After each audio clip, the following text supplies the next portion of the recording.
Yeah, exactly.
Do this? What do you get? Well, most of us have, from the very beginning, since we were kids, had a very intense interest in history, and this is one of the most historical sites anywhere around here that we actually get to participate in. Most everyone here, this man right here, you've been in the reenacting since you were 11? 12. And that man's been in it for 20 years.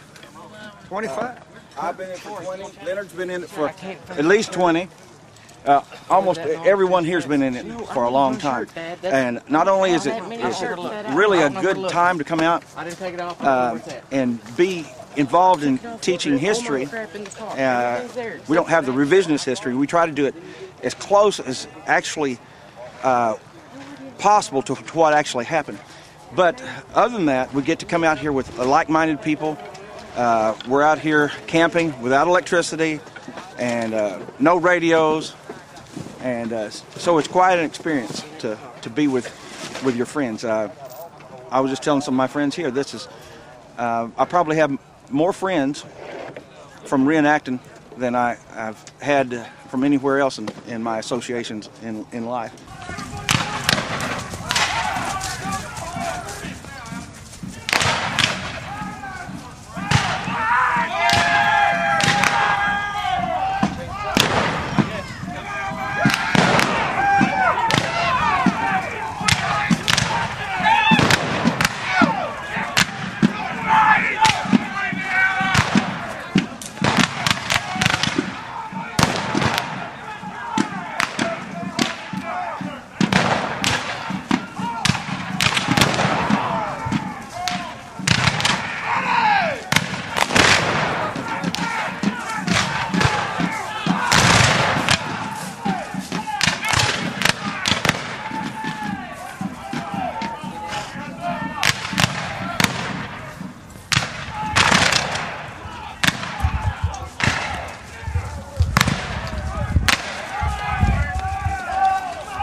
General Hindman was the Confederate general, and he was trying to remove the Union, the federal troops, out of Arkansas and gain back territory that had been lost from the Battle of Pea Ridge.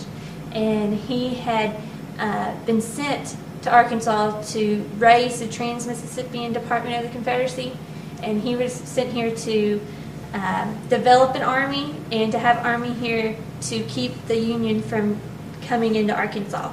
And his plan was to knock out the troops in Fayetteville, because there were some Union troops in Fayetteville, and also get rid of Blunt's Kansas division, who was at Cane Hill. The Battle of Cane Hill happened November the 28th, which was just a little bit before this battle, and he's trying to remove those troops from the area here. And the Union got word of it by General Blunt sent word to Springfield, Missouri, that the Confederates were forming an attack and were going to do some kind of movement in the area. So that sent General Herron from Missouri, from Springfield, to here, a forced march of 110 miles in less than 2.5 days. And that's, General Hindman found out about it. So his idea was to get rid of General Herron's group and knock them out, then turn around and get Blunt. But it didn't turn out as planned because Blunt came on the scene about 2:30 that afternoon. So he had to end up with both divisions of the Union Army.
Why is it important to remember history?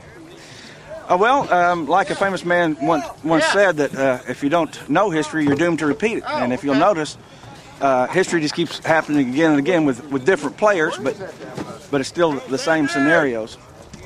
So I think it's important, especially to Southerners, to know their history. Do you think we're headed in a good direction, our country today?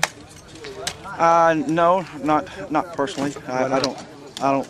I see being a Southerner, a lot of things that they predicted would happen 140 years ago are now happening. Okay. We're seeing a sharp decline in morals and responsibility and honoring your history and your forefathers. A lot of people don't care anything about that. I think that's really important, but that's going away. But you have to be. You can't be like the dinosaurs. You've got to adapt, or you're going to die. So do you fellas train as a regiment, or you work anything other than just showing up, or do you guys get together every once in a while? How does that work? We do get together and we train. We do everything that they did as a military unit in the 1860s. To move as many people. See, this is a small reenactment. We went to one this year in Virginia that had 10,000 reenactors in it. And to move that many people, you have to have a military structure. I'm Sergeant Major. All the other people function as they did in the military. The only thing that we don't do is shoot real lead. We shoot the same number of grains of powder. We have all the exact same equipment. Some of these people are down to counting the number of stitches in a buttonhole. They're that accurate. We call them stitch counters. But we go to a lot of expense, spend a whole lot of money to make our uniforms and equipment exactly like they had back then. A lot of us have original stuff. This pistol right here is an original. You can see right here where it was hit by a piece of shrapnel. Is that right?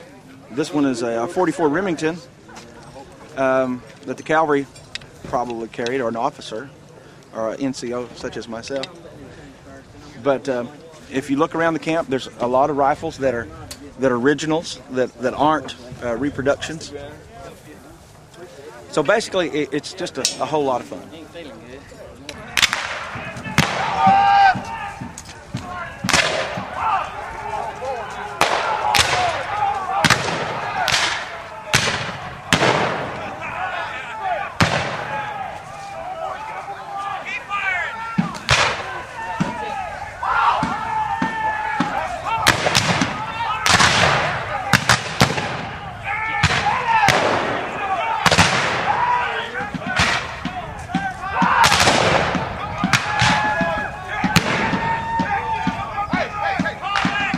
With this charts on the wall here, I see there was in the neighborhood of 20,000 individuals involved in this battle. Yes. That was about how many people we can document that were here. Their documents during the time, especially in the Confederate Army, is kind of bleak and hard to make sure we have all the information correct, but that's what we understand as of now. The amount of men that died is harder to keep up with because a lot of the men who fought here were shot here, but and they were fatal wounds, but then they died on the way back to Van Buren or the way back to Fayetteville. Some of the reenactors were saying that it was more deadly just to be a sick person than it was to be in a battle. More people died because of... Yes. And if you would have got scraped or just a small injury, that could become life-threatening in just a short amount of time without the proper care. And the fact that the conditions of the clothing and things would cause infection. Even if you lived through the battle, a wound or something, you would have died if you didn't have significant care. The impression that I came away with from this kind of battle was the metal that these men had to be made of to walk in columns and follow orders and shoot at each other in such close range. Tell me about your sensation when you see a reenactment like this. Well, Civil War battles were fought with new technologies, with old tactics. And the old tactics were the traditional warfare that they knew at the time, to march in columns and rows and to reach the enemy in open field. But here, the Confederates had the ridge to where they could hide and maneuver around the trees and just pick off the Union as they were coming across the field. Also, the technology with the weapons were where they could fire more accurately and fire more times, and so it made a lot more bloodshed in a shorter amount of time.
You know, to me, it's important to keep the history alive and keep the young people apprised of what went on back then. I have real strong, real close connections with the war with my family, and I have ancestors that I have one ancestor that fought with the famous 3rd Arkansas that went out east to fight with General Jackson, and I had a few ancestors that stayed right around in this area.